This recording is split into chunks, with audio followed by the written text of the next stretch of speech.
What's up, everybody? Anthony Frieda here. Welcome to badumbizz. All right, today on the show we got Dan Kobylarz. Dan is a songwriter. He's a producer, mix engineer. He's a composer. Specifically, he composes for video games, and he's got a couple video games that he's composed music for and is actively doing it. I nerded out a little bit. I asked him a lot of questions about it. It's fascinating to me. It's a fascinating world, just how they make video games. I'm a big gamer my whole life, so it's very cool. We nerded out together, which was awesome. He's a talented dude, really cool guy to talk to. We could have talked for hours, and really awesome dude to work with too. So please check out his pages. Everything's in the description. And lastly, I'm doing virtual drum lessons, and I'm doing drum tracks for your songs. Please hit me up at badumbizz@gmail.com. Okay, enjoy the episode. Oh, and P.S., my microphone audio sounds really bad, but Dan sounds really nice. Zoom fucked it up. Anyway, enjoy. What's up, everybody? Welcome to the show. I'm Anthony Frieda. I got a great guest, Dan Kobylarz. What's up, dude? How are you, my man? How's things? It's great to be here. It's a pleasure. Yeah, man. Things are good, man. Things are promising. Looking up. How about for you, sir? Yeah, I feel that. I'm definitely getting a little optimistic. I'm trying to knock on wood every time I say that, but I'm definitely getting a little optimistic about this whole thing. Yeah, man. I mean, let's jump right into that because, so I know how we know each other, but I know Dan because this artist named Drina. She's fucking a hysterical human being. She's such a great comedian, but she's a really good performer and musician too. She asked me to play drums for a show that they did, and I met Dan plays guitar for her, and you also mixed her latest EP, right? Yep. Yeah, I want to say I wrote maybe like 50 to 75% of the instruments, recorded, mixed, did the whole thing. Kind of was like the main producer on it. Wow. All right. So we got he's a good guitarist. He's a good mixing engineer, songwriter. So yeah, man. I mean, it's funny when you jump into a band situation, you don't really know anybody. Obviously all I have is my own skill, but there is that part of socialization and camaraderie, back and forth, shooting the shit, joking around, and that room was so much fun to be in. That was a cool experience. Yeah, that's great to hear. She's very fun to work with, very fun to play music with, and I think it very conducive to a good band dynamic when you're kind of around people that are funny and like each other, and it's not like you stop playing a song and then it's just like let's talk about the things that went wrong. It's like no, like let's have fun and enjoy it. That's exactly what it was. It wasn't work, and if you had to do that on a tour or something, I imagine too, it would never be work. It would always be spontaneous fun.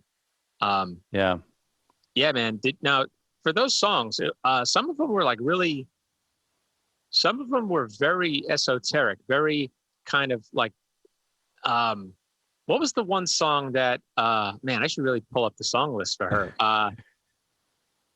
Oh man, I don't remember. Fire Dance?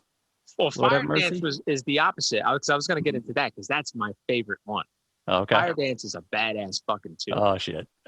Yeah, man. The guitar in that is so good. Thanks, man. It allowed me to put down some really fat drums. Yeah. So which songs did you have like the most hands-on with in creating? Definitely Fire Dance. That was one that actually we had written together. It's, this big tribal kind of song where the drums and bass really lead it. But at the same time, it's kind of like a droney, minimal kind of instrumentation where it's just this like rhythmic kind of like primal, I guess literally like a dance of like people like dancing around a fire. And, Drina's got these like runs that she's singing over it. And it's crazy because she's like adding in some bluesy kind of riffs and stuff. which I think just kind of like lays out a perfect like canvas to play guitar over or drums. So that was definitely one that I had more of a hand in. A lot of, I started working on songs with Drina a while ago. Like 2013 is when we first started writing music, and I was still kind of new to recording and mixing. I was living in my mom's house. So I was recording out of like an additional room in our house, and it was all just kind of new to me. And at that point I was just working on like metal music, because that was the first kind of music that I had started to play as a musician. So I had only known how to record like really loud, not dynamic guitars and drums and stuff like that, like programmed drums. So and at the same time, she had done all this like musical theater and all this like different kinds of performing and doing improv and stuff like that. So she had never really recorded much and really like sat down and like did the work of recording, which, recording is work, it is hard and it's time consuming. So that's, like some of the ones are just really old, and then we kind of like updated over the years and kind of just got a one big consistent kind of sound on them, which is cool. But definitely Fire Dance, Lord Have Mercy is another great one of her songs. That's right. Yeah, big banger. It's got like a Southern rock kind of riff under it. Yes. I love that one. Because even the way, I always love when songs inform me of what the drum part will be. Actually some of her songs didn't really even have, it was almost like, what do you think of this part? Right. And it was always like, it was always decided by the other parts. And exactly what you just said, that kind of Southern rock thing. But I always thought of like, it had this church feel to me. Mm-hmm. You know what I mean? This gospel church feel. So that was fucking awesome to lay down those parts. And I'm going to pull up her page just to reference some of the songs Sure. that I thought were just really good. Now, you said before, though, you started getting into recording and playing just with metal music. So, like, what were the bands that were in your playing ground? Well, when I was young, I really liked, I kind of went into like the heaviest metal music that you could get into. That's just what all my friends are into it. I have an older brother who like got me into most of the music that I'm into these days. And, or I should say my whole life. And all of these guys were just into like heavy metal. So we were listening to like Pantera. Wow. If you're familiar with Pantera. Yep. What else? Death metal, like Suffocation was a band that we loved. Just really like brutal, very, very heavy kind of, guitar and drum driven music. So that was kind of like the first stuff that I had started to do, which was cool. But like I really learned music with those kind of genres, which is hard because it's just technically hard music to play. So it took me a little bit of time to kind of get up to speed with everyone who I was kind of like surrounding myself with. So so like, I mean, rhythm when it comes to guitar playing, I mean, it's overlooked sometimes because it's the most important thing in my opinion, rhythm, and being able to sit in a pocket. You had it was very natural to play with you. That's something, no joke. I've run into some guitarists who just lack that sense of consistent rhythm and pocket. Sure. It's not easy to play with them. They're inconsistent. That was not the case for you. So I imagine that of course. I imagine that metal music, it's usually fast, right? And it has this explosive energy behind it. So you can't be sloppy, right? With a lot of that stuff, especially if it's very intricate lines, right? Or riffs or something like that. Is that stuff that you still are into? Yeah. Well, so it's funny. Like, I don't like. I could go, I think, like years without listening to that kind of music.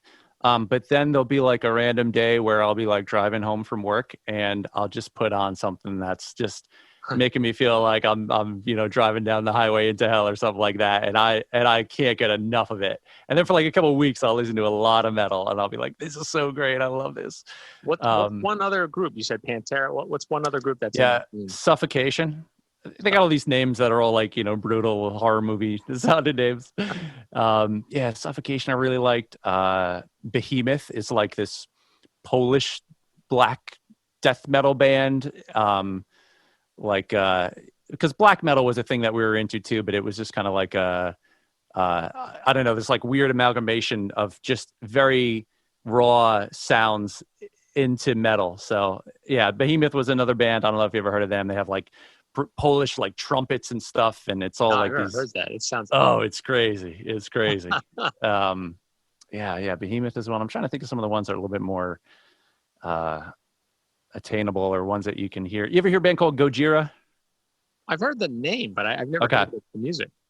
Yeah, they're like really technical death metal. It's so groovy though. Like it's there's so much groove in the music. It's like really complex subdivisions underneath 4/4. So there's always like a crash cymbal that's just like riding a 4/4, and it's just really comfortable. But then underneath it is just this like wild, like crazy, I don't even know, like quintuplets and sextuplets and just crazy stuff underneath it. I love that shit. I love stuff like that. Yeah. It's fun, and you have to be accurate. Right.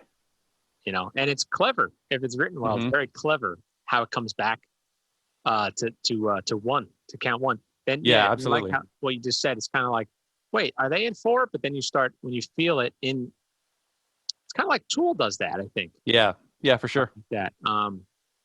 So now, I guess we all have our early days, and then we have our maturing years. Like, what would you say is music that you dove into in your maturing years?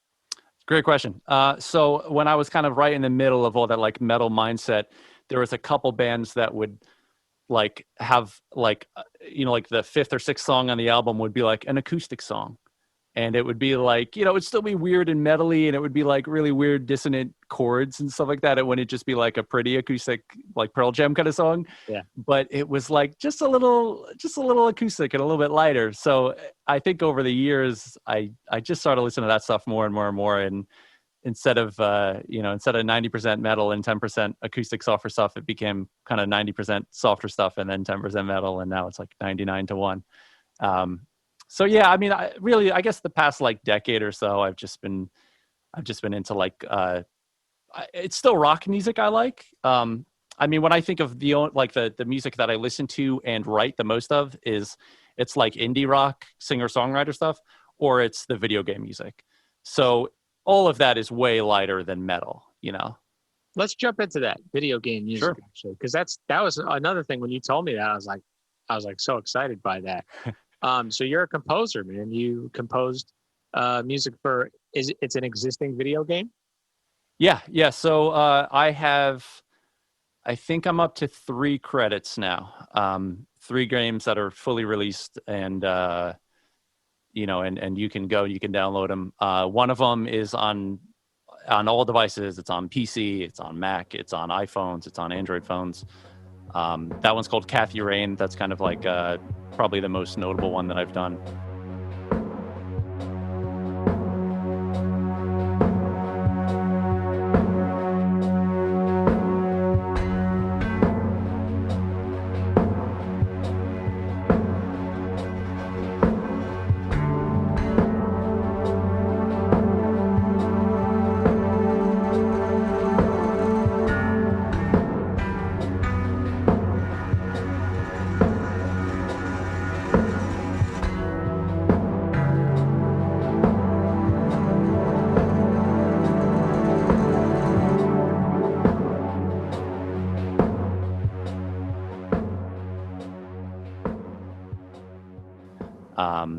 And that one I just did the music for. That was 2016, I think. Then I did one called Metaphobia, which came out not this June, but the previous June, so June 2018, I came out.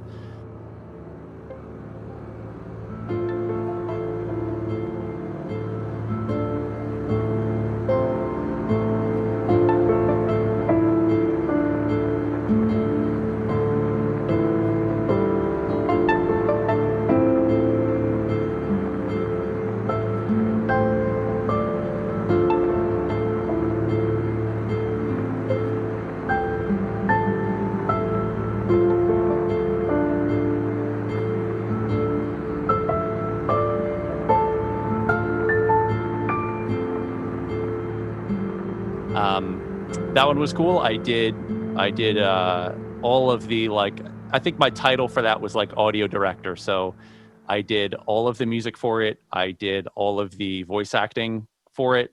Like I like got the voice actors to come here and record with me at my home studio, and I edited all the dialogue and put it in the game, which was like hours and hours of dialogue. And then I have one more short game that I worked on called Tales of Jabin, which was pretty cool. That one was like super quick. I just did the music for that one. And then I'm working on one right now with the same people from the game Metaphobia I was talking about. And this game's called Castle Dornstein. And it's like a European Gothic kind of video game. Wow. So every time you get it, now it's been 3 and now you have 4 or a 4th one. Every time you get a game, how do you feel very challenged? Obviously it could be positive or like, or in a different way, which is, oh my God, I have to fill a sound for this particular type of world, right? That's what a video game is, I guess. Do you feel like excited and motivated? Do you feel challenged in the way where like, okay, I have to explore what would fit this world? Because I'm thinking as a guy who just plays drums for the most part, I wouldn't know the first step. Yeah. So like, it kind of comes naturally to me because I grew up as a gamer. Like I was into video games before I was into music, before I was into sports. So I just feel like hours and hours of my youth that I might have wasted or might not have wasted just inside of these kind of virtual worlds, it kind of becomes like muscle memory for being in an area and being like, okay, I know this should sound like this. So it's like, I'm definitely, with every project that I do like extensive research in just ideas and pathways that I could take that I think would make it fit. It's easier than it seems, I think. And I, as a percussionist, I don't think you would have any problem like just, even doing like a whole percussion score for a video game. Most people who work on video games, like they are so in tune with the visual aspect of a video game that they just love music and, being in their own game, their own creation, and then having music behind them.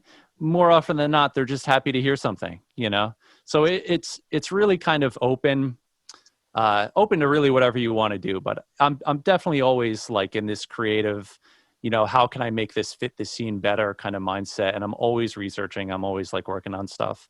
One of the bigger things that I do, like when the game I'm working on now, Castle Dornstein, it's like I said, it's like this European Gothic castle. And what I wanted to do with it is just have this soundtrack that is mostly Baroque music or mostly classical music that's, very like Bach driven. A lot of the time when I'm writing video game music, I'm using a lot of VSTs, which I'm sure you know what they are, but, they're like sampled instruments. They're, if I hit a C4 key on my piano, then that could be a violin playing a C4, or a cello playing a high C4. That's that sound. So it's like, usually when I'm writing a game like this, like I'll play these sampled sound kind of things, and I'll try to make it sound time period correct, and I'll try to make it sound like this is something that could be recorded in a concert hall, back, in Bach's time. Wow. Yeah. That's fucking cool. It's really That's cool. Really cool. So, all right. So then, yeah, man, I mean, I'm just trying to put I'm going to try to put your shoes on. That's fascinating to me because you're trying to contribute to making that world come alive for the player. And those little details and like you said before, you grew up playing video games. I grew up playing video games, and man, like some of the most memorable parts to the best video games that I played was the audio, was the sounds and the music. So it's pretty cool that you think that you dive in that deeply to try to recreate, or I should say create the sound of that world. It's pretty awesome to hear that. I've never talked to somebody that's composed the video game music. So This is cool for me to learn. That's awesome. That's awesome to hear. We'll collaborate at some point. You know, Dude. I for this project, unfortunately, I don't think I've added a single percussion instrument into any of the 30 to 40 minutes that I've written so far, just because it wasn't such like a prevalent kind of instrument back in the day for this kind of sound. But yeah, we'll do some work. I would love to. I'd love to, man. Yeah, you let me know. Sweet. What's so for the is there any like interesting memories of composing for the previous games that you've done? Mhm. Anything sticking out that like, oh, okay, that was challenging or that was really fun to create? Yeah, so you know, like I really think that I'm my most creative self when I'm putting limits on myself and when uh I'm kind of like this sounds a little pretentious, but like if I'm a painter and I'm looking at a blank canvas, that's not that inspiring to me. But if I'm throwing in like 3 colors on that canvas and that's all that I'm allowing myself to work with, I think that that really kicks my brain into gear. So for doing like previous projects like the one game Kathy Rain, like I said, that was 2016. The whole soundtrack is like this it's grungy guitar with like drum and bass drums Mm. and like synthesizers in it. And the guy who I worked with, who kind of like the main developer for the game, who got me on board, he was like, I have this idea for like a couple things for what I want the sound, like the overall sound to sound like. And he gave me some YouTube videos of different songs and different artists, and he was like, yeah, this is what I'm thinking, this is what I'm thinking. And I did the same for him, and we compared, and you know, it was like some Twin Peaks kind of stuff. Massive Attack was another one where it's just kind of like this, it's just cool music, you know, it's cool dark music. So really just like I have a whiteboard over here, and really just putting up on the whiteboard those 3 instruments, putting like Blade Runner synths, putting drum and bass drum sets or drum sounds, and putting like distorted electric guitar, like writing that down on the whiteboard, and then being like, all right, like that's all the toys that I have, I need to get going. Like that was something that really was like memorable for me, and I feel like a breakthrough with my own writing, to just be like, you know, force my brain to kind of put these things together where I wouldn't normally do it. You know, like making the guitar sound more like a bass, because I don't have a bass in the song. So I'm recording a guitar part. I have a bass. I could just record a bass, but no, that's not part of the toy that I gave myself to do. So like I'm taking guitar part and I'm pitching it down, but guitar strings aren't meant to be pitched down that far. So they have like a little bit more, like they'll go out of tune a little bit more if you pitch guitar strings down that much. They're not used to that low tension, but all that does is just add like this added level of vibe to the sound that just sounds a little eerie. And the game has overall, it's a little like eerie of a game. There's a lot of like weird supernatural stuff that happens. I don't really want to give anything away. But just doing things like that, I think was really memorable for me, to be like, I'm limiting myself and I'm coming up with things that just have this little extra like vibe to it that I wouldn't normally have done. I think that's awesome. I think that's really cool. It's smart actually. Because yeah, you could have just grabbed that bass, but that limitation allowed you to discover something that truly, I mean, it sounded like it fit. Again, it served the game. It served that the living presence of that world versus, you know, I guess the perfect sound, the perfect bass sound. Right. That's really cool. Yeah, it's cool. It's just different. Video game music is different. It's, you know, it's not something, of course you can go and see like an orchestra play like the Zelda music, but it's not, most music in a video game soundtrack is not meant to be something that you sit down and you intently view and listen to like you would a rock band or something at a concert. It's music that has very specific purposes, which is different. It's just like a different part of composition, I think. That's really cool. And then now, as far as like, when you said that I guess, was it this last one or the one of the previous ones that you also did voice acting work, or you with recording the voice acting work, and then did you also do like certain sounds that, like what sound design work? Did you do any of that stuff too? Yeah, so that was actually the one part of the whole like sound field that I didn't work on in that game. That game was called Metaphobia. Okay. And I didn't do the sound effects for that. We just because it was a lot of work for me. Like usually in video game development, you you have like the story writers will join up with the artists and the programmers first, and they'll kind of be the ones to start fleshing the game out. And sound effects and sound design is such like an afterthought when it comes to video games, that like if I'm joining a game, if I'm like looking to join a project to work on, I might not get brought on until the game is like 60-70% done.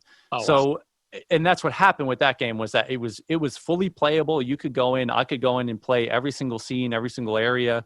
And you know, it was all just musicless and soundless. But at that point it was like, all right, well, we kind of want to finish in between like 6 to 10 months. And for me to do all of the other stuff on top of the sound effects would have been too much work. So we got this other guy to do the sound effects. He did an awesome job. Which is cool. You know, it's a very interesting, unique kind of skill set to have, like doing Foley work or like in movies or doing sound effects. But yeah, I pretty much did everything else besides the sound effects. So when you're coming up with a particular, you know, piece of music, do they test it out by playing the game while, you know, sometimes it's like you enter a room or something, or a new environment, and then it cues this music. Is that how they tested it out? Yeah, pretty much. It's very similar to writing music for film, where you'll have your like monitor or whatever, that you have your DAW, your digital audio workstation on, and then you have a second monitor that's just the film that's playing over, you know, like that you can hit play on, and it's playing your music and it's queued up with the film. So it's essentially the same thing, where I would have one monitor that it'll just be full screen the game. And, you know, if it's a project where I'm very involved with the development process, which I like to get in early and kind of have a say in like cool little things, you know, in the actual like programming and coding and stuff like that. So then if it's a project like that, like I'll walk around the character inside of the area, or I'll participate in the cutscene as if I was a viewer. And then on my other monitor, I'll actually go in and kind of write the stuff in there. Then I'll send that to them and they'll do the same thing. The coder will just drop it in, and then boom, he'll click play and test it out and let me know how it works. That's fucking so cool, man. Isn't it cool? That's so cool. It's funny. Like I could see you lit up, man. Like a child, and you lit up, because the same thing happened for me. I'm thinking, man, when I was playing like Super Mario 64 or something, or GoldenEye back in the day. Mm-hmm. Yeah, that's so cool, man. And it's fun. So this is a thing that you just, I'm sure after this game you're working on now, this is a thing. This is a thing for you, you know. That's really cool. So yeah, any musicians out there who, you know, or producers, whatever, this is another field you can get into, and you can just step in it for fun. And yeah, absolutely, a lucrative career. Very, very fascinating. I can keep asking you questions about that shit. Let's do it, man. Hey, I'm here. Let's do it. What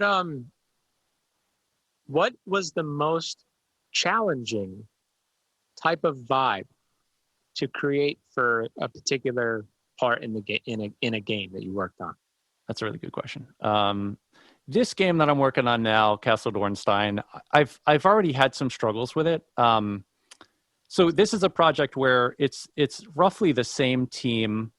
It's roughly the same team that I worked on with the prior game Metaphobia, that I did most of the audio stuff for. And it's guys, it's my one friend it's Drina's husband, Steve. He's doing a lot of the writing for it. And then the rest of the team are all European guys that are like in their 20s, and they're like super passionate about video games, and like half of them speak English pretty well, and the other half are like just passable English, which is cool. That's of course led itself to have some problems with just like communicating like vibes for different areas, and you know, communicating really what certain people want an area to sound like, you know, the overall like timbre of a scene or something like that. Particularly the kind of game that I've worked on a lot is called point and click games, which is old, like Day of the Tentacle is one from back in the day. Curse of Monkey Island is one that's really popular. It's very like story driven. It's not like 3D Halo, like super crazy graphics and stuff like that. But it's fun, but it's really challenging as a game genre, because it's very driven by tone in the writing and the dialogue. And all of these games, like I literally can't think of one. Like all of these games have some form of humor in them. And it comes out in a lot of different ways. And there's a lot of different tropes that these games use. And one of them is in the music. So that's something that like I've had a little bit of trouble with this game, just writing these like Bach chords that are just like so depressing. And it's just minor chords on top of minor chords on top of minor chords. And then I'll have someone be like, yeah, like, you know, this is like a friendly little kid who's like, you know, he's like goofy and he's like the comic relief. So to go back to your question, that's a challenge. You know, it's something that, you know, just communicating the overall like vision for scenes is kind of, I guess, overall the most difficult thing that I've had to do with game composing. It's so cool. It's so fucking cool. I'm just like sitting and thinking about that. And you take for granted as a gamer, those little details, or not. I recognize that they're there, but the thought of how somebody had to create that. Mm-hmm. And they made the right choice a lot of the time, you know, especially the memorable ones. So when you said something about the communication among the team members, look, in general, as musicians, even from musician to musician, guitarist to drummer to, you know, singer, we sometimes run into a weird miscommunication or weird translation of what we want in a song, right? So I'm sure you've probably experienced that just as a musician, just being in bands. People using the wrong lingo to mean something. One of the ones that I've heard is like let's say, I'll play a little bit. Let's say this is the beat. That's all straight 16th notes, but that's what somebody wanted when they said, yeah, give it some swing. Yeah. You know what I mean? And it's like, there's no swing to that at all. Yeah, right. No, that's straight. Yeah. But, you know, you kind of have to learn how to translate when you're on a gig. You know what I mean? Maybe you're in a recording studio. It's a time crunch. You got to learn how to translate what people want and get to what they want, as opposed to being right or wrong. You know what I mean? Yeah. Playing the right or wrong game. Do you run into that with these people that are not musicians usually, right? So yeah. Well, you know what? I've been lucky. Like, really, everyone who I've worked with in game development that I've done music for, they've all been so accommodating to me, and they've all been so kind, and they, most importantly for me, have given me so much artistic freedom to kind of just do my own thing. I mean, you know, maybe like 1 out of every 10 songs or 10 pieces of music that I complete for a game will be one that someone will be like, yeah, like it's not perfect. Could you like tweak this and tweak that? But really, the majority of the time, it's just something that, like, even if someone feels like it doesn't fit an area, they respect me enough to say, you know what, if Dan thinks it's fitting this, then I'm not going to say anything. Like I respect kind of his thought about it fitting an area, which I've been really blessed for. I mean, I've definitely had those problems with musicians and stuff. I mean, like, you know, like I went to school for music, and I feel like I focused on so much classical music, and I was learning classical music. I was like studying the time periods. I was writing classical music. But at the college that I went to, William Patterson University of New Jersey, it's shout out. Yeah, baby, Willie B. It's like there's like classical people, but then there's like jazz people that are like super serious into jazz, and there's people that are really into like new music, like new classical music. Yeah. And there's like all these like different languages inside of the overall language of music. And I always hear people say like, oh yeah, like learning music's like another language. Oh, like reading sheet music is like, you know, reading a new language. You know, and it's just funny how people play different things. And you know, like I feel like you and I, like you know, we don't come from very different backgrounds in music. You know, like I feel like we probably listened to a lot of similar stuff growing up, and we could say something and it could jive with us. But for someone else, they might not. Jive might even be a word that might not be in their music vocabulary. You know, like it's weird. It's like a sub language inside of multiple languages. All these dialects, you know, which is cool. Fun. Yeah, I mean, it's definitely something that I like about music. I feel like there's not a lot of art forms that have that, where it's like such a person-to-person, like interpersonal dynamic that you have to you have to maintain. And I mean, it's definitely, I love it when you can just meet someone and start jamming. I mean, I agree. When we first started jamming, that was so smooth. Everything was so simple. It was just like, we didn't have to like start a song and then stop like 5 seconds and be like, oh man, you did not pick up on what I was trying to, what I was trying to do there. So yeah, that definitely happens for me. But in video game music, really, I've just been blessed to have people that respect my visions, I guess, on music and where it should be placed more so than their own, which is like so magical and awesome. Every time you do one, I guess too, right? You have another very legitimate piece of evidence for your skill at it, which is cool. So this next one that's coming out, this fourth one for you, it's like every one you do, it's like, holy shit, have you listened to, if they're looking at your resume, holy shit, he did, and they go and listen to it, Right. Holy shit. And then if there's a range, you said drum and bass and then Baroque. Those two fucking things usually aren't in the same sentence, right? Yeah.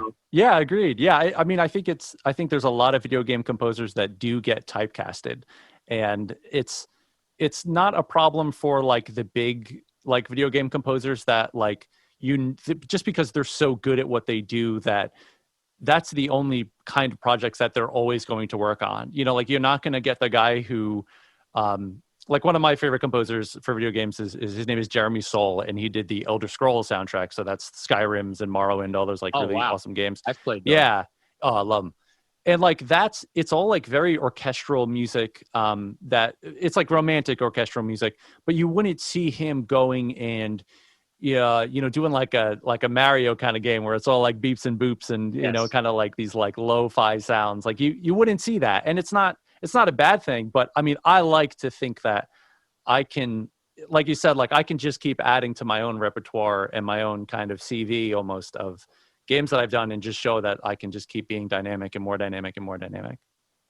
One of the best things I think you would agree is having an informed ear, and whether or not you like a particular music, but knowing the trends of that music and having being able to listen to a bunch of different types of music and pick up on trends. It's pretty powerful. Especially as a composer, I'm sure. So knowing how to reference, I mean, you already had I'm sure you had experience just studying classical music and Baroque music, but still, to recreate that, and how cool is that, by the way, that Dan has his own composition of Baroque music.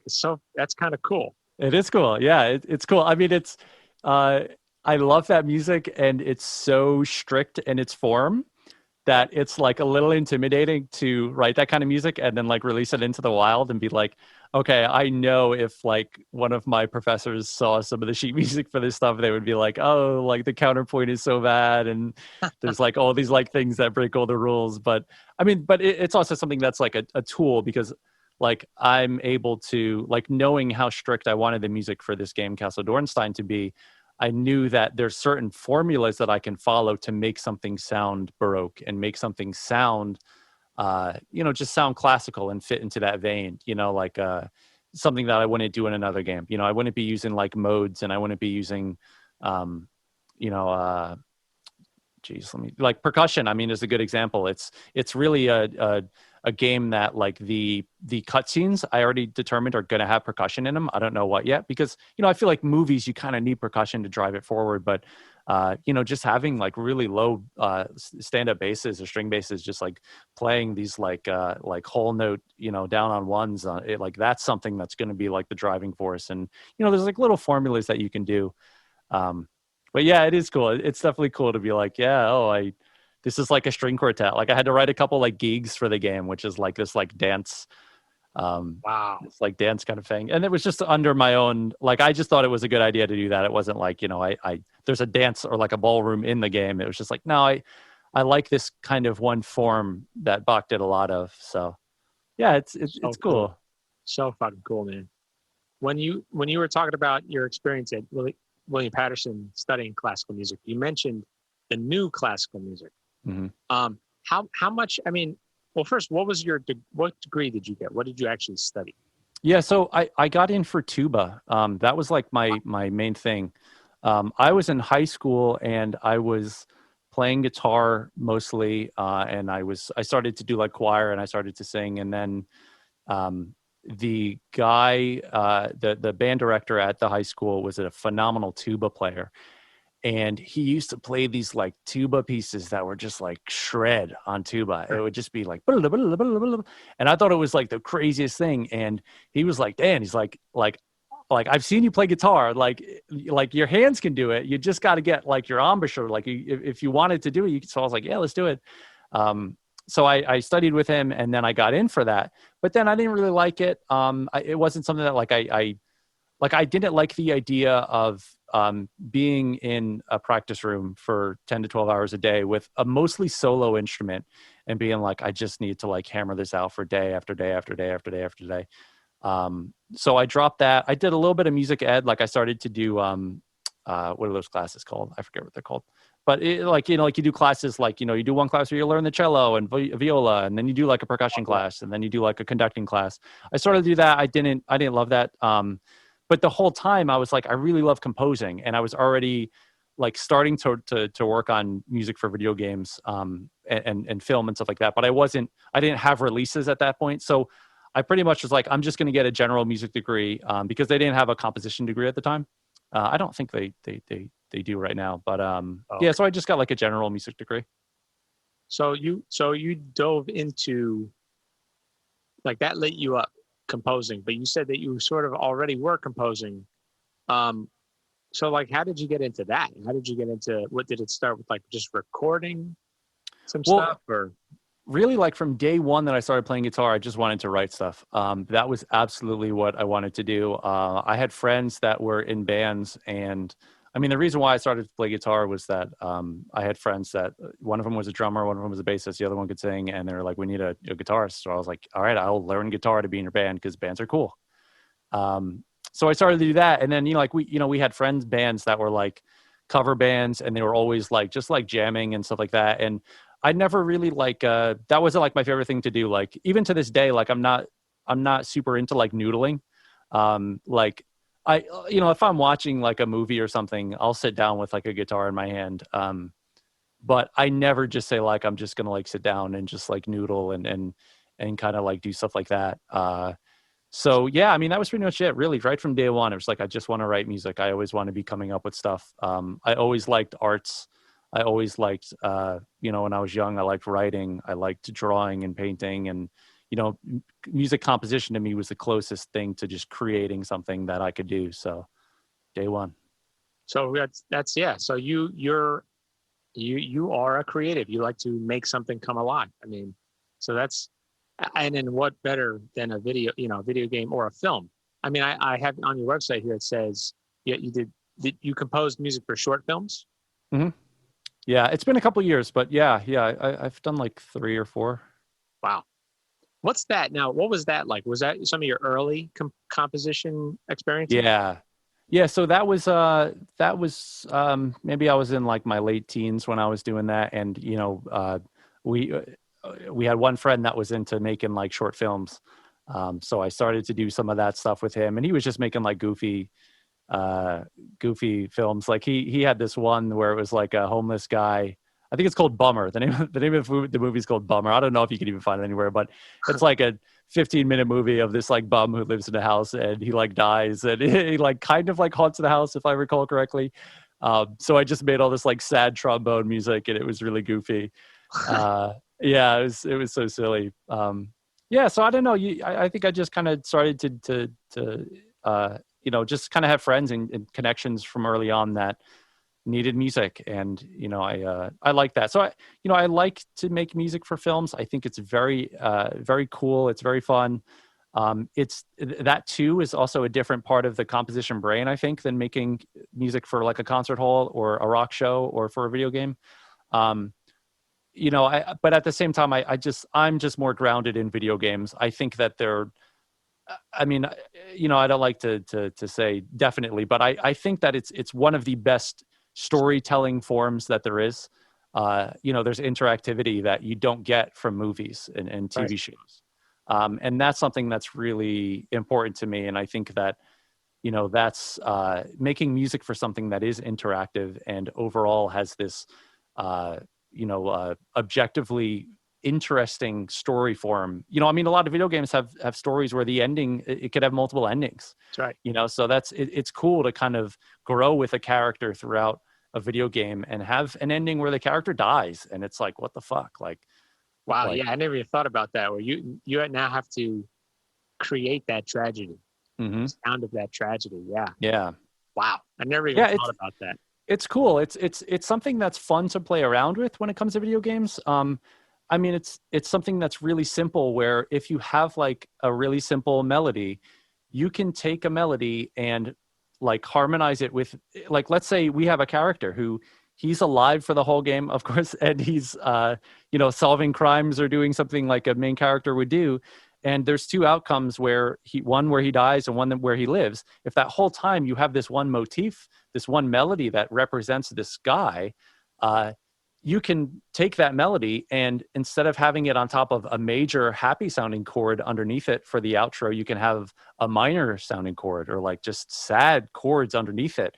And it's still that character's main melody, but one of them just tugs at your heartstrings and the other one is like an optimistic end. So it's very cool to play with. And that's something that you don't really get from film. You get this kind of like dualism in that you're taking one piece of music and you're extracting things and you're repeating things, but you're repeating them in a different setting. So it's basically the time that you spend with each character. It's pretty much more than you would in a movie. Absolutely. Because hours and hours and hours and hours of gameplay. So yeah, I guess those themes are more powerful for sure, for when it's based upon a character. Right. It's supposed to, or I should say, it's supposed to represent a character. Yeah, that's a common thread. Like it's this. I think Wagner did it. He did these like this called like a leitmotif, and it's kind of like melodies that are based off of a character. And in video games, you see it a lot because you'll see characters that'll come into scenes. They come in and out of scenes, come in and out of backgrounds that, you might not want them to be the forefront, or you might not want them to be in the foreground of attention. So the way that you signal that character's there is you start to play their melody in the background. It's weird. It's interesting. It's, even from a developer's standpoint, with just, like I said, growing with the character, like that game Metaphobia that I was talking about, it's a weird, very dark, like investigative kind of game. And like the guy who is the main voice actor who voiced Richard, who's the main character, he's this guy who I know from playing video games with online, who just happened to have this beautiful voice. I met him playing video games like years ago, and I was like, dude, you have an awesome voice. Have you ever done voice acting? He's like, no. So anyway, like that's so cool, by the way. I got to highlight that. Sure. Yeah. For listeners, how fucking cool is that? Because you know what? You make these weird friendships with people just based on playing a game. Yeah. And you could tell, like, man, it would be cool to meet this person in real life because they're actually legitimately nice. I enjoy playing with them. It's like by the way, playing video games online with, I find that playing video games online with certain people could be like, our dads, it's the same as our dads having a cigar and a scotch, pretty much. You're just trying to relax, and chill. So yeah. So how cool though is that you recognize this guy having a great voice, and then fast forward, you're working with this person. Yeah. Well, side note, I've met a lot of people that I ended up playing video games with for like years, and I've met a lot of them in real life. Like I have a buddy in Seattle who he flew out, and we've hung out. Friends from all over the US that like I've just been playing with, and you just end up saying we should fuck. It's about time we meet in person, which is awesome. It's incredible. It's so awesome. Side note to that. I met this guy, his name is Dan too. And, I met him, I was playing Counter-Strike in like 2014. And, it was just a random grouping together. I hit play, he hit play. We got put on the same team. He's from St. Louis. And, you talk over mics in that game, you're doing strategies and stuff like that. And he was doing like Duke Nukem impressions. And I was like, wow, like it's like so good. It sounds so good. But then he would talk, and just his regular speaking voice is it has this very like main character kind of timbre. Not that I can do it. And from there I was like, yeah, let's do it. So we kept in contact for a couple of years. And then when we started to work on this game Metaphobia, I was like, it's like this male, kind of like stereotypical kind of like not action hero, but just like a deep male voice is one that fits really well. And it was cool. So I mean, like just like I started to talk about that because you were talking about like growing with the character. Like, I mean, really for like 6 to 8 months, him and I were just sending files back every single night of the week. Where he's sending me, like I'm sending him scripts, he's sending me the recordings, and then I'm chopping them up, and then the next day, and then we do that, just back forth. So like, I'm hearing his voice do takes over and over and over. I at one point I added everything up, and I, because I like to look at like the numbers of stuff like this, but I added everything up, and I think it was like 3 hours and 45 minutes of just dialogue. Like I took every. Wow. I took every audio clip that was just dialogue, and I put it inside of like a playlist on my computer, and it said how long it was. So everything just squished together is like almost like the length of like 2 full-length movies, if not even longer than that.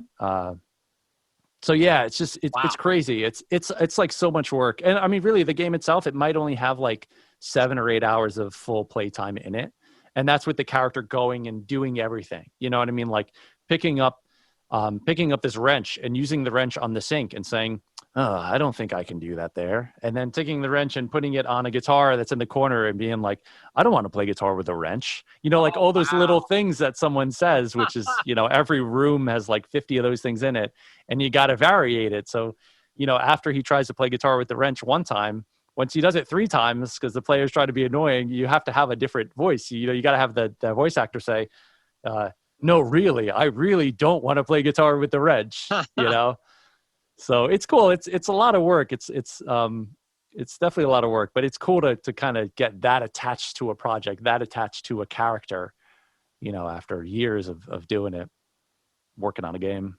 Well, you just said there about like, because I know what you're talking about. You kind of, it's like where it's like the fourth wall thing. So a little bit where the character in the game is just like, hey, player, what are you doing? It's funny. It's very comical. Now, was that something that the developers wanted, or is that something that you had you thought forward and were like, I think they'd enjoy this? Well, this style of game, point and click, is like now you would consider it like a retro kind of genre. So a lot of the people who I work with are people that have played these games. Like this is the genre of games that they love. Okay. I mean, I love it. It's one of my favorite genres of video games. It's not one that I play these kind of games every single day.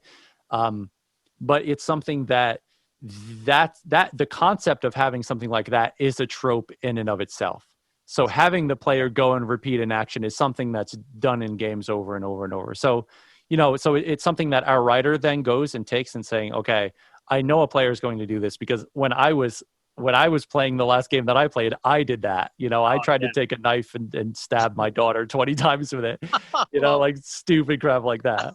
Like that's the same as like people playing The Sims and locking them in a room. Yeah, exactly. Exactly. Just horrible things. They're not real people. Yeah. They're not real people, listeners. Okay. They're simoleons, or I guess they are Sims. That's what they're called. They're just they're just code. I just had a thought, man. As far as it was a good thought. Music, sounds, audio. Music, sounds. Is there a particular moment of gaming where you knew, I would love it inspired your composing a the idea of composing video game music? Was any game that stick out? Yeah, definitely. And it's funny because when I hear that question, I think of multiple moments of my life where I've had that, not even just ones when I was young. Yeah, let's do it. Zelda, when I was a kid, specifically Ocarina of Time, N64, you are leaving the forest. I think it's called like Kokiri Forest. It's like the first area of the game where like you learn how to hack and slash. I know exactly what you're talking about. Yeah, dude. And you go out to Hyrule Field, and I don't think you have the horse Epona yet, but you go out there and you start to hear that music, and it's dun dun dun dun dun dun. Dun. It's just like, I remember that being like, oh man, it's, you know, and just seeing the field. It's really like all the artistic modalities together right there was like a huge moment for me. It's the music of hearing that, this big triumphant melody that's the start of an adventure.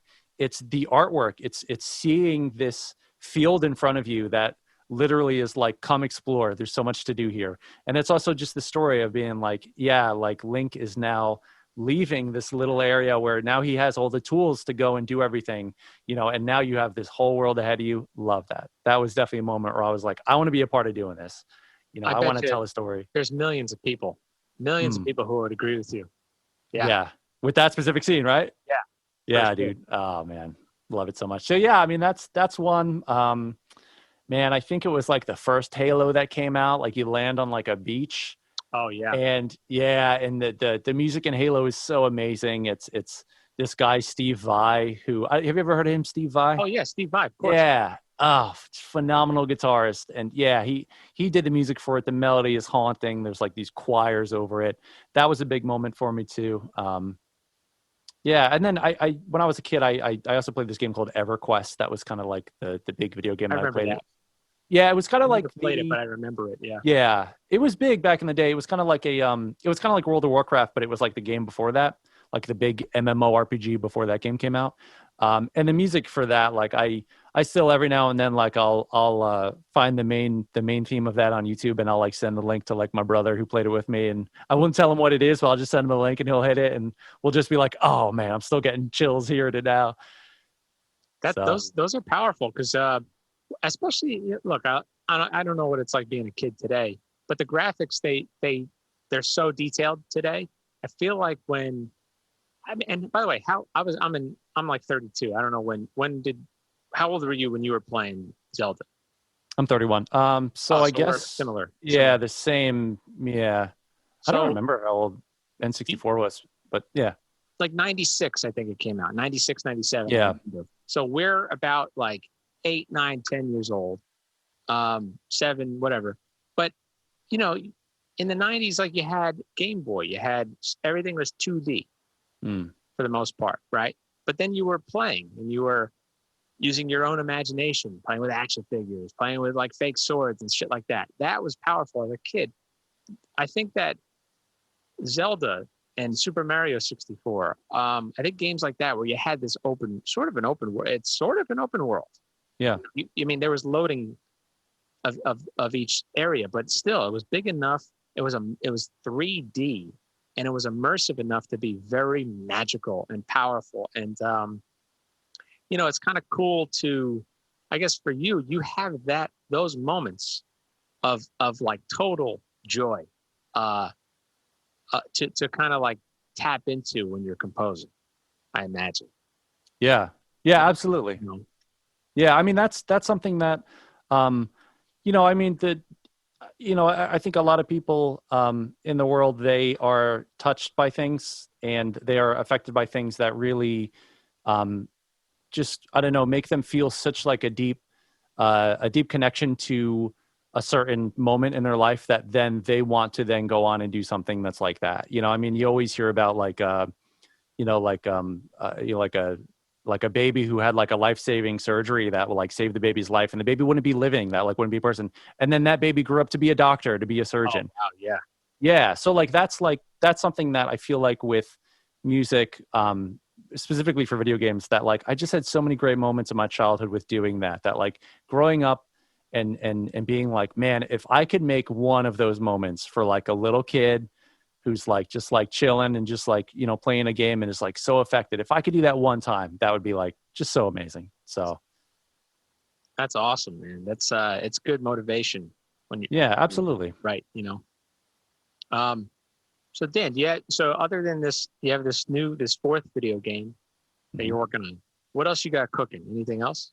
Yeah, definitely cooking. I'm always cooking. Yeah, I always have. Always hungry, baby. I'm starving. Yeah, I'm always working on projects. I kind of like to, I enjoy spreading myself very thin, but, I do have the other part of my main musical output is, I'm a singer songwriter, and I had an album come out in 2016. It was called Sleepwalking, and that's kind of like it's kind of like indie rock music. And since then, I mean, the video game music is something that I really do focus on, but maybe like the other half of the time that I am being creative with music, I'm writing stuff for that. So I have a second album that I've been working on for a couple of years. It's been a work in progress. I think on my website it is called Crash on the Floor, but I don't know if that's the definite title yet. It is something that I'm close to being done with. Maybe I think I have like 9 songs that are completely finished, and I'm trying to get in the ballpark of like 11 or 12. I don't really like short albums. I like long albums. So it's something that I'm definitely getting close to. I mean, with the pandemic, if this didn't happen, I would have already had it released. Yeah. But I'm hoping for 2021. I mean, I produce it myself. I do everything. There's nothing that really holds me back on doing it. But yeah, I mean, that's kind of the other big thing. I have a couple of friends that I'm always collaborating with. Trina, I know we mentioned before. I have a really good friend named Jake Ehrlich, who's a phenomenal songwriter. We're always working on songs together. We're always trying to get releases out there. I think the video game music really makes me be someone who I think of music in terms of releases a lot of the time. And a lot of times I'll write a song because it fits somewhere on one of my albums. That's, like a Daniel Kobylarz album. And that makes me be someone that's really driven to release a lot of material.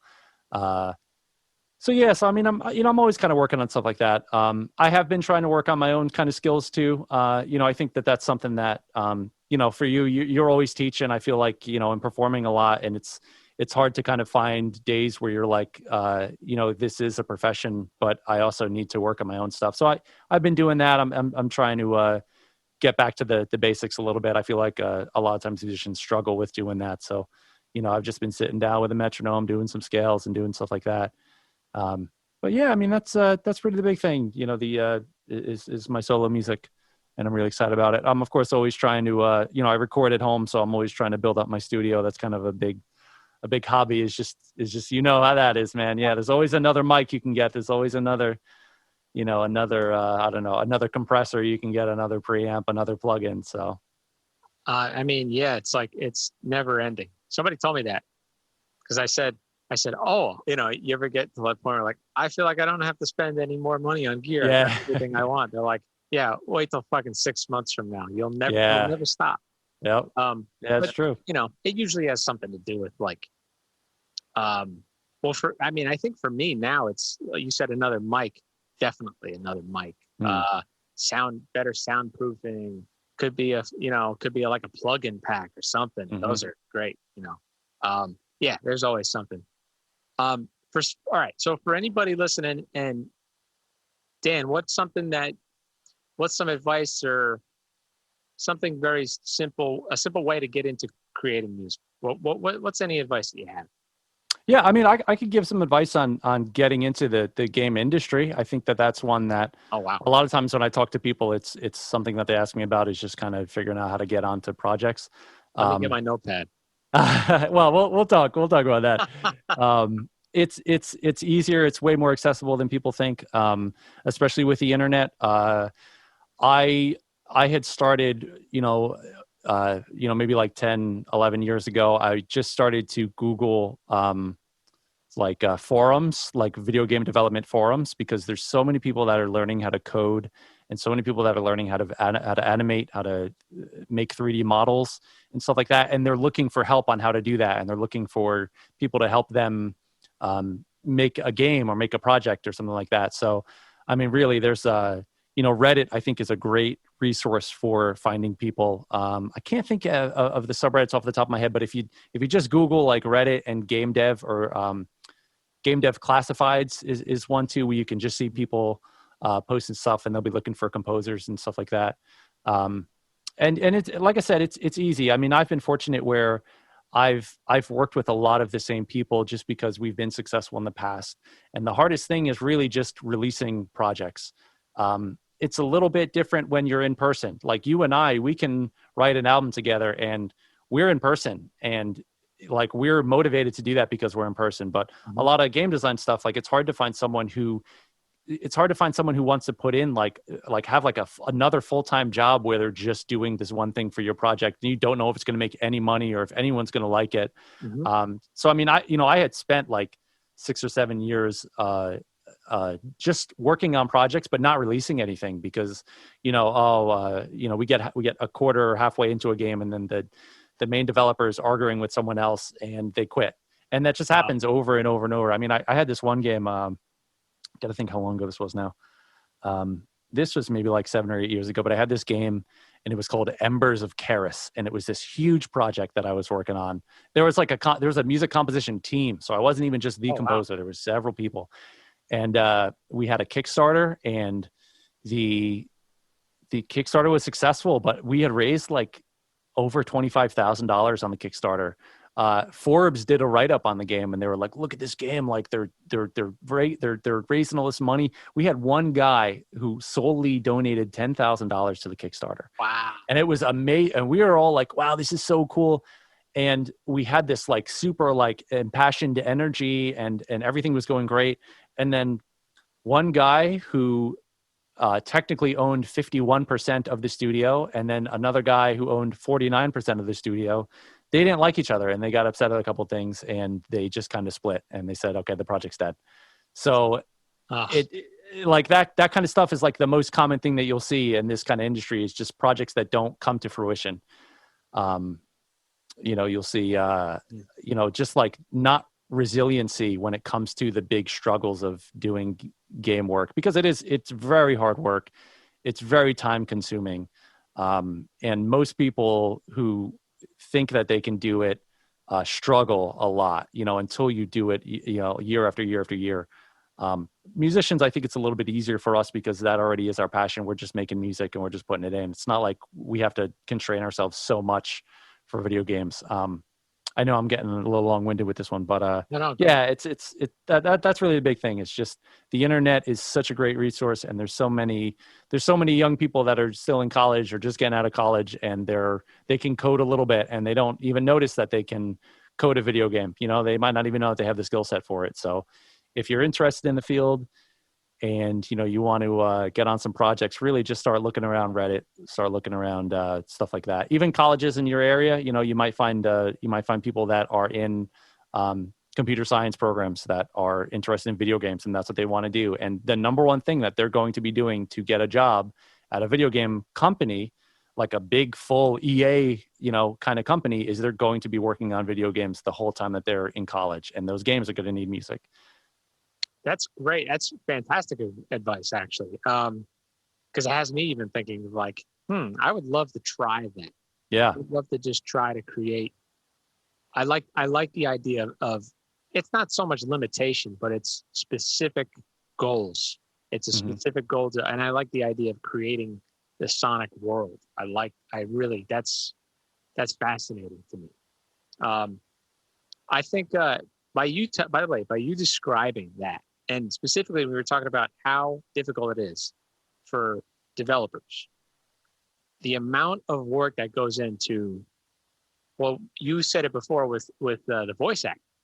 I mean, just so many different types of you needed to get a solid recording on this phrase and then this phrase. And that could be, you can have 3 different transactions at sometimes of like, can you say it a little up, or can you say it a little, I'm sure you've had that, right?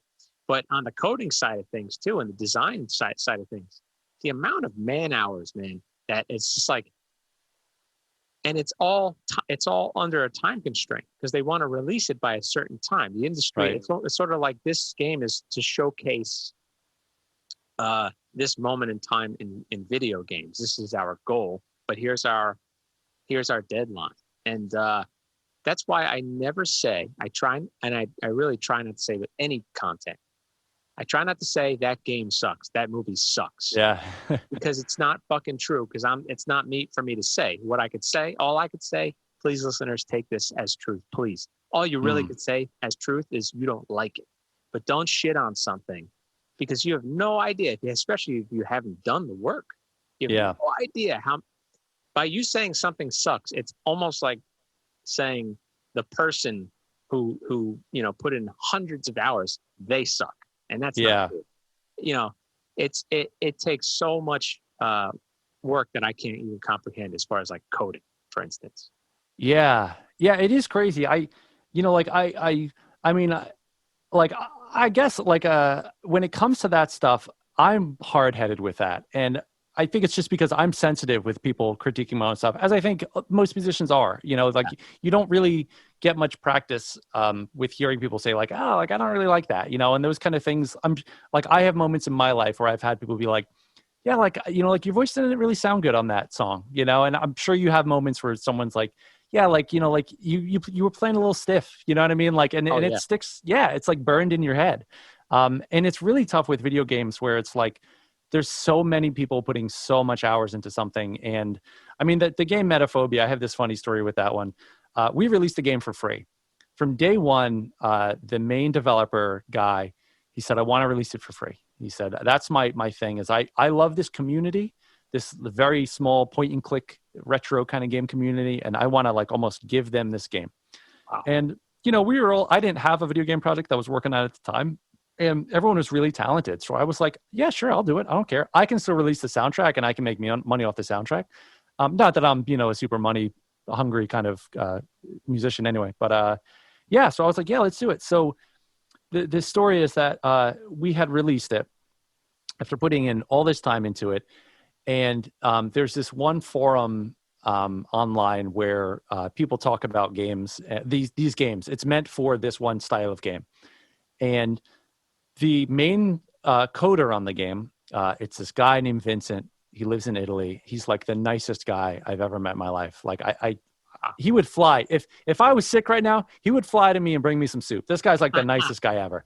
So on these forums, like in these games, you have like puzzles and stuff. Like I said, it's not really like action-y guns and stuff like that. So the difficulty comes in the puzzles and the problem solving. So there were people that were, like they have problems with, they can't figure out the solution to this one puzzle. And it's taken them much longer than we anticipated, and some people are having trouble with, combining these two items to open this one door or something like that. And this guy, Vincent, was painstakingly responding to every single person's post on this forum being like, yeah, let me help you with this. Like, let me help you with this. And I was doing it like a little bit, but he was just doing that out of the goodness of his heart, and making sure people like the game. So we, so like I said, he's responding to people, I'm responding to people. And there was one guy on this forum who he just struggled with this one puzzle and he had so much trouble with it. And, if I recall correctly, he needed help with like the first part of the puzzle. We gave him help. He still couldn't do it. Okay. We gave him another clue. Okay. He was able to do it. Okay. Now he can't get past the second part of the puzzle. Okay. We give him the clue. He's still having trouble. It's just this long-winded thing. At one point, I think I just gave him the answer to it. I said, this is it. And I think he still had trouble because he just didn't understand how, like the mechanic of the puzzle. Gotcha. So at one point he writes something where he's like, this puzzle's so bad. And he's like, what kind of like brain dead developer would like include this in a game? And I was like, all right, hold the fuck up. Like, what the fuck? Yeah. So I like private messaged the guy and I was like, hey man, like, I'm sorry to hear that, like you're struggling so much with the game. And I was like, but like, if you take a step back, you got to realize like, this was my part-time job that I didn't get paid for like 2 years or, maybe like a year and a half. We released it for free. We're sitting here like day after day giving you help with this, like that. We don't have to do that. You know what I mean? Like you can fuck off, you don't have. And it's like, like those kind of critiques are like, man, you don't understand. And long story short, the guy, he responded to me almost immediately. I want to say it was like within the hour. And he was like, I am so sorry. He's like, I had no idea that I was even coming across as that heated. He's like, I was upset, but really it was just because I was kind of like embarrassed with myself because I couldn't figure this thing out. And, I said, oh, don't worry about it. But really in the big scheme of things, it's right there. Yeah, pretty right. Much, projecting. Mm-hmm. Yeah.